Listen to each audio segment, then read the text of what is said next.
Hello दोस्तों, क्या आपको पता है कि असम में 4 बार प्रेसिडेंशियल रूल लगाया गया था और चारों बार सेंट्रल गवर्नमेंट ने एक्सक्यूज दिया था कि असम की जो स्टेट गवर्नमेंट है वो सही से काम नहीं कर पा रही थी, इसलिए उन्होंने प्रेसिडेंशियल रूल लगाया। आइए देखते हैं इंडियन कॉन्स्टिट्यूशन क्या कहता है। इंडियन कॉन्स्टिट्यूशन कहता है कि there are 3 type of emergencies. एक होता है आर्टिकल 352, 356 और 360। आर्टिकल 352 जो है वो कहता है कि किसी तरह का वार हो जाए, कोई बाहर का कंट्री हमारे मुल्क पे हमला कर दे या इंटरनल रेबेलियन हो जाए, उस सिचुएशन में सेंट्रल गवर्नमेंट पूरे देश की जिम्मेदारी अपने हाथ पे ले सकता है और सारे गवर्नमेंट को डिसमिस भी कर सकता है, उसमें कोई दो राय नहीं है।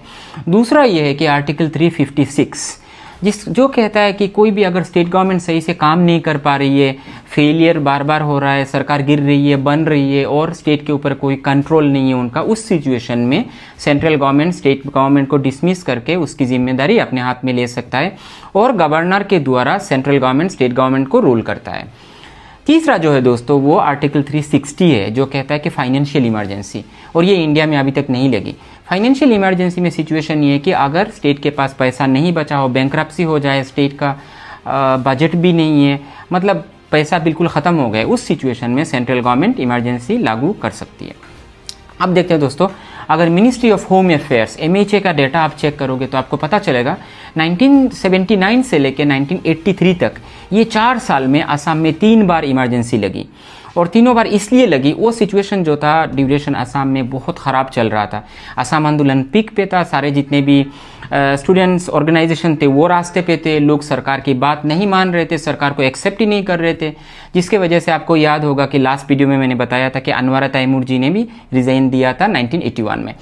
तो 3 बार उस वक्त इमरजेंसी लगी। उसके बाद आया 1990 का दौर दोस्तों, असम का सबसे बुरा वक्त। उस वक्त अल्फा पिक पे था, असम में किडनैपिंग बहुत ज़्यादा हो रही थी, ब्लास्ट हो रहे थे, आए दिन लोगों की जान लिया जा रहा था। तो सिचुएशन जो है लॉ एंड ऑर्डर बिल्कुल ख़राब हो गया था, कोई सिक्योरिटी नहीं था वहाँ।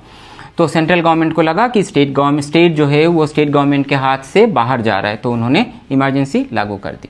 आपको लगता होगा दोस्तों कि आप हर 5 साल के बाद वोट देते हो, सरकारें चुनते हो, तो और चीफ मिनिस्टर बनाते हो, लेकिन ये थोड़ा फ्रेजाइल है दोस्तों, क्योंकि सेंट्रल गवर्नमेंट कभी भी चाहे तो आपके गवर्नमेंट को डिसमिस कर सकती है, कोई भी बहाना देके। हालांकि वो सुप्रीम कोर्ट है, फिर वो है, लेकिन सरकार डिसमिस कर सकती है और सेंट्रल रूल लगा सकती है।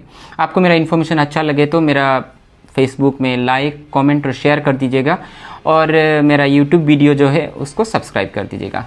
जय हिंद दोस्तों।